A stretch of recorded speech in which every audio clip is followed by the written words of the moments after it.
Hi, it's Dwyer, gamblersadvisory.com. Remember, the opinion you should follow should be your own. Just consider this video to be a second opinion from a complete stranger online. Now, I already have up my comments, a pre-fight video, on the Kell Brook versus Carson Jones matchup.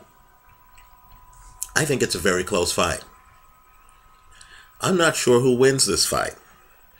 I know the casinos have posted odds that make the fight look like a mismatch. In my opinion, the casinos' odds are way off. They have Carson Jones as a greater than 4-1 underdog. I would argue that we know more about Carson Jones than we do Kell Brook. And that just like in basketball, where, a guy can be explosive to his right, but then sooner or later someone is going to force him to go left, and we'll figure out whether he can go left. Just like in basketball, where a guy can have a high post game, but sooner or later someone is going to force him into the low post, and then it's an open question on whether he has back to the basket skills. In my opinion, Kell Brook has been that explosive basketball player who looks great going to his right, but we just don't know if he has a left hand, if he has low post skills, if his game is diversified. Make no mistake, he's been blowing guys out. He's unbeaten. He's been winning fights by KO. But if you look closely at his fights, you really haven't seen Kell Brook operate with his backup against the ropes. His defense in close is an open question. His ability to deal with a guy who walks him down, quite frankly, is an open question. And Carson Jones is going to try to walk him down. Carson Jones is actually going to try to return the gunfire. Now, as longtime viewers know, I've had an open invitation to fighters. Whoever feels that I'm not giving their fighter a fair shake can literally post a video on my channel page, or can contact me and can make their case, can literally make the argument as to why they feel that I'm not giving them a fair shake. Now, last month, the Carson Jones camp, someone very close to Carson Jones, I'll protect their anonymity, did just that. They contacted me. They pointed to a specific fight. They've made the argument that Carson Jones has a new trainer, and he's highly respected. He's Abel Sanchez. That's a name you need to know, because understand that Abel Sanchez is also the trainer for middleweight champion Gennady Golovkin, right? And they pointed out that Carson Jones recently has upgraded his defense, has changed his approach, and has the kind of approach that would give Kell Brook all kinds of problems. So I sat down and I watched the tape, and let me just say, they're right.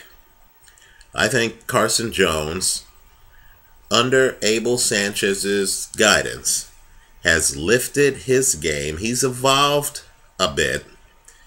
He now has a more consistent and higher defensive guard. You're going to see him with his hands up as he comes forward to try to walk down Kell Brook. And like Timothy Bradley,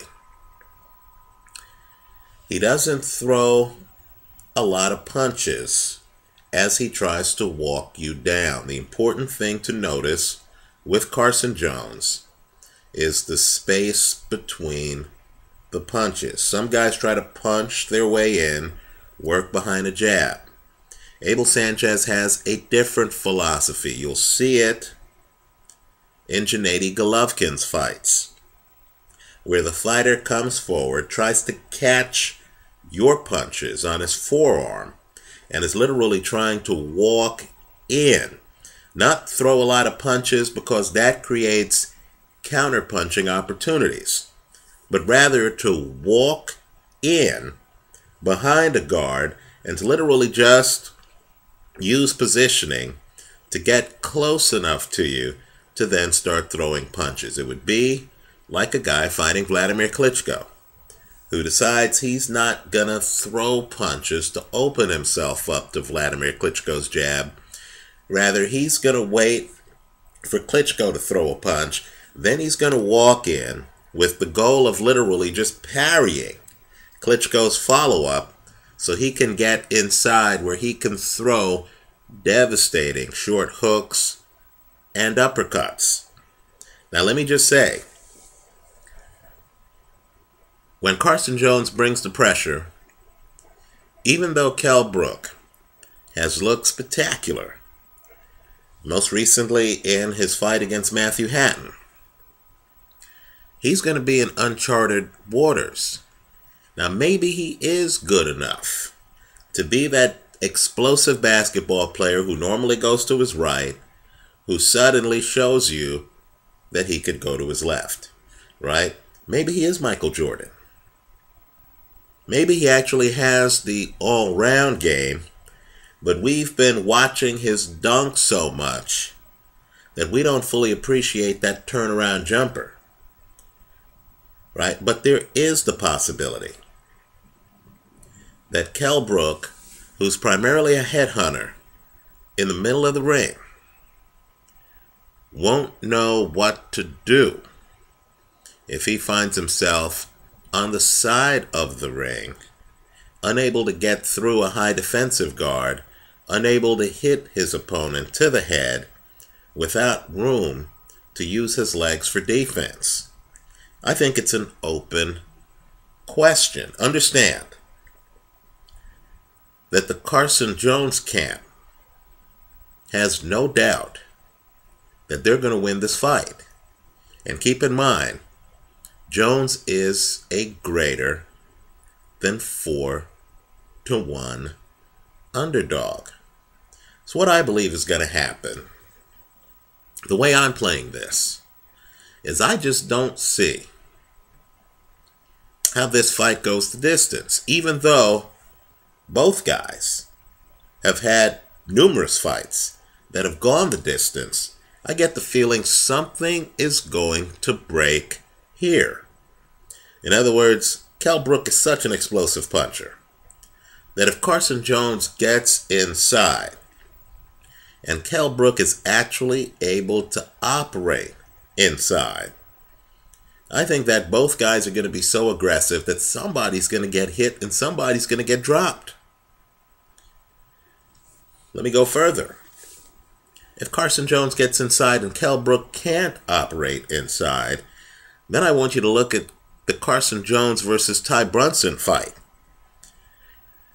You know, if Carson Jones gets inside and you don't know what to do with him, you're in a lot of trouble. You're on the clock. The fight's not going the distance. I believe this is that rare fight that is much better than advertised. This is that rare fight where a 4-1 underdog is going to test an unbeaten prodigy on a level that, quite frankly, I don't think that these sports books giving out these 4-1 underdog odds fully appreciate, right? I don't see the fight going the distance.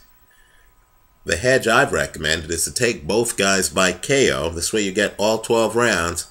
I just don't see how two guys throwing bombs from different angles like these two are going to find a way to make it to the 11th and 12th rounds. I just don't see it happening. Let me also say this too. Understand that Carson Jones is like Orlando Salido when it comes to his record. There are two schools of thought in boxing. One is to protect, pamper your fighter, not put him in the ring with serious competition until he has 15, 16, 17 wins in a row and is 17-0 or what have you, right? That's the Kell Brook school of thought. The other school of thought can be summed up by Orlando Salido, Miguel Vasquez, Carlos Molina. These are guys who are better than advertised. Because even though they have a lot of losses, when you look on their record, you're going to see that early in their careers, they were fighting guys like Saul Alvarez, Julio Cesar Chavez Jr., etc. Right? Carson Jones has literally been learning his game in the ring during fights. Don't look at his record and reach the conclusion that because his winning percentage isn't as great as Kell Brook's, that diminishes him as a fighter. Quite the opposite. It may just mean that the guy's been fighting experienced competition when he was still learning the game, right? These championship boxing matches, these elite matches, I guess this is an eliminator, technically, right? These elite matches really are measures of how good the fighter is on the day of the fight. It's a snapshot. It's where they are now. It's not whether or not the guy suffered losses 2 years ago, right? The question right now is who's better on fight day, Kell Brook or Carson Jones?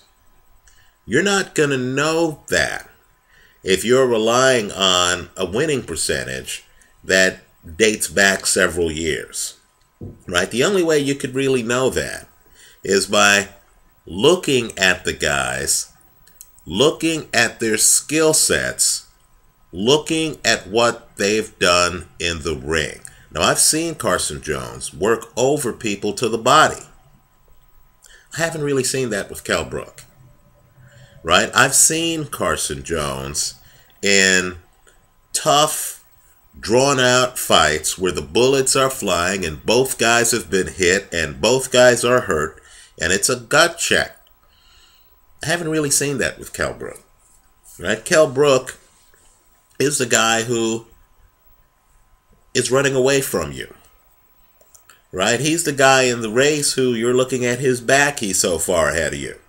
Right? What happens when, like Usain Bolt found out in the Jamaican Olympic trials, what happens when he's coming down the home stretch and there's a guy who's right next to him? That's an open question. He blew out Matthew Hatton.